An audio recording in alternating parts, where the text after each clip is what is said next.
इस बजरंगा दरबार में माता जी की इच्छाओं की पूर्ति होती है।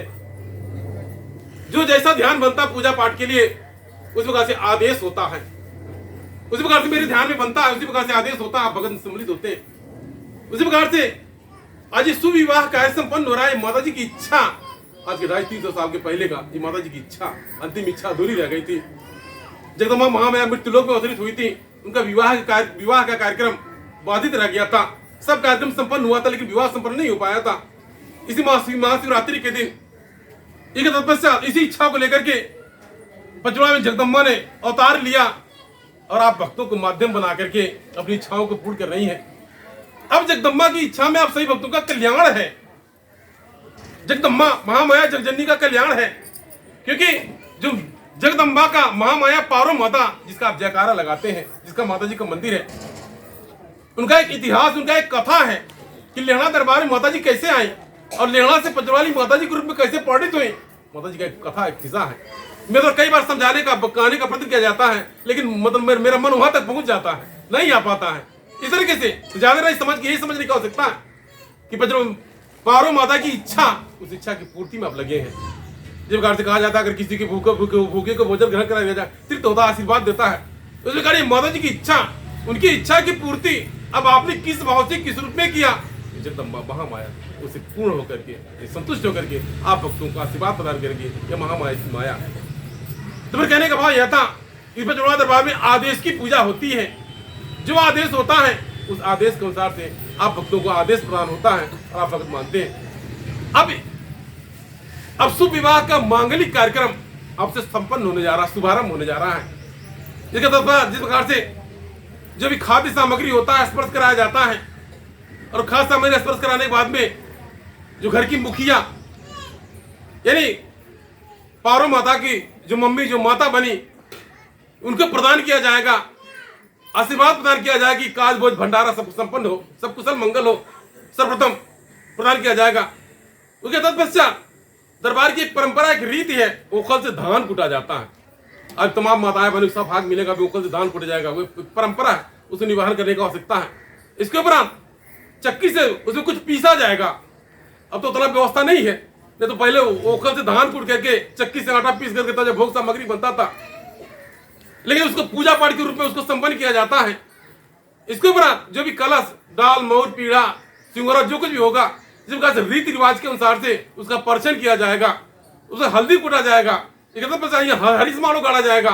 अब इसके बाद में जो भी शुभ कार्यक्रम का जो शुभारंभ हो रहा है, जिसको हरी समारोह बनाने शुरू करेगा, जो कि पितरनौती वाला जो बनाना है, जो काली माता का जो स्थान है, उस स्थान पर जो दाल वाली पूड़ी, गुड़ वाला रसिया तो जो प्रसाद बनता है सब लोग वहीं पर बनाएंगे। पर इस तैयारी बना के जिसको जो कार्य रहेगा अपने कारोबार में लग जाएगा। ठीक है, तपस्या यानी भगवान भोलेनाथ को हल्दी लगाया जाएगा। आप सही बकार रुकेंगे, आपको अवसर मिलेगा, 1-2 घंटे के अंदर ये सब कार्य संपन्न किया जाएगा।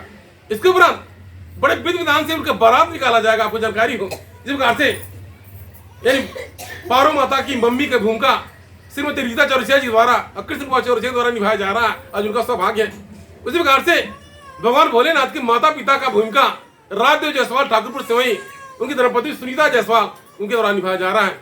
उनके यहाँ भी विधि विधान से पारंपरिक रीति रिवाज के अनुसार से हल्दी मारो, हरीश, मटमंगरा और ब्याह शादी के भाव से तमाम न्योता क्या बोलते रिश्तेदारों के इकट्ठा करके बड़े विधि विधान से उस कार्य को संपन्न किया जा रहा है। वहां से विधिपूर्वक बारात आएगा, शिव बारात, वहाँ पर तमाम अगल बगल गांव के लोग बहुत उत्साहित हैं।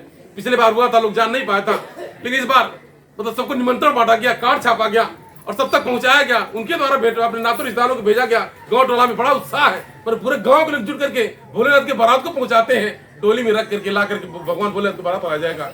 आप भगतजन भी जाएंगे, रामनगर चौराहा तक जाएंगे, कुछ माताएं बन जो रहे हैं, या जो द्वार पूजा का जो कार्यक्रम होता है, जिस प्रकार जो मांगलिक कार्य होता है उसे संपन्न करने की जो व्यवस्था होता है, एकदम पूर्ण रूप से जिसका चाचा, नाना, दादा, मामा, बुआ, फूफा जो भी बने हैं, अब से उनकी आवश्यकता है। अब इसके बाद में अभी जो कार्यक्रम शुभारंभ होगा, शुभारंभ होने के बाद जो रिश्तेदार एक लाइन से आकर आ जाएंगे, एक लाइन से आपकी कहा है, आप कहा बने, उसी प्रकार से आप उस कार्यक्रम में आप ही सम्मिलित हो जाएंगे।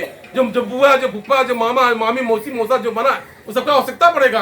आप बड़ा सौभाग्य समझ करके आज भोलेनाथ का या माता जी का, जगदम्बा का आप रिश्ता आपसे जुड़ा और महामाया आप अध्यात्म कृपा प्रदान करें। ये माता जी का रिश्ता आप भक्तों से जुड़ा है, बहुत बड़ी सौभाग्य की बात है। जिस प्रकार से मेरे मानव शरीर से जगदम्बा ने रिश्ता जोड़ा, आज आप भगतजन मेरे वचनों मन कर्म वचन के माध्यम से आपका कल्याण उद्धार होता है। दरबार के परिवार से मेरे मानव शरीर से माता जी ने रिश्ता जोड़ा, इसका तत्पश्चात आज उनको भी आप भगतजन समझते हैं, जानते हैं और दया कृपा के भागीदार बनते हैं। कि महामाया की माया, इस महामाया की माया में आप सम्मिलित हुए हैं, उपस्थित हुए, आप सौभाग्यशाली है।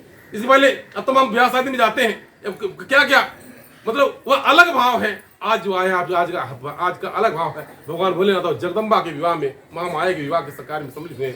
सब कार्यक्रम उसी प्रकार संपन्न किया जाएगा। जो विधि विधान से जो भी होता है, मैं कुआं पुजाने जाया जाएगा, दरबार में जाया जाएगा, क्या बोलते हैं रसायन घुमाने के बोला जाता है, ये सारे प्रक्रिया संपन्न किया जाएगा। अब से रात्रि तक सारे कार्यक्रम संपन्न हो गए। आप भगत दरबार में समय दें, शुभ और मांगलिक कार्य में सम्मिलित होकर के अब दया कृपा के भागीदार बने, ताकि आप पर दया कृपा बनी रहे। इस प्रकार से आपके घर परिवार में शुभ मांगलिक कार्य हो। आपके घर परिवार में बिटिया बटवा की विवाह शादी में कोई बाधा आ रहा है, आप जगदम्बा के विवाह में सम्मिलित हो रहे हैं, आपके यहाँ शुभ मांगलिक कार्य संपन्न होगा।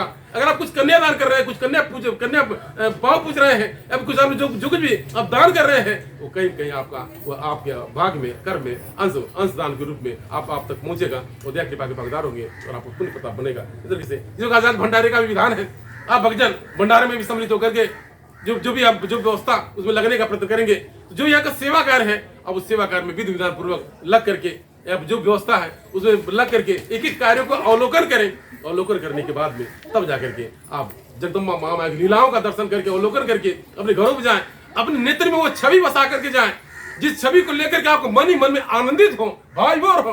महामाया की ऐसी माया होती है, ऐसी कृपा होती है, जगदम्बा महामाया की ऐसी लीला हो जाती है, रचना हो जाती है, कई दिनों तक मतलब याद रहता है। डॉक्टर बाबू गुलशन जब जाते हैं, जब दिल्ली जाते हैं, बताते हैं कि 2 कार्यक्रम बहाता है छठ वाला, या जब छठ वाला जब बजता है, मतलब 2-3 दिन 4 दिन पहले छठ वाला लगातार गाना बजता है।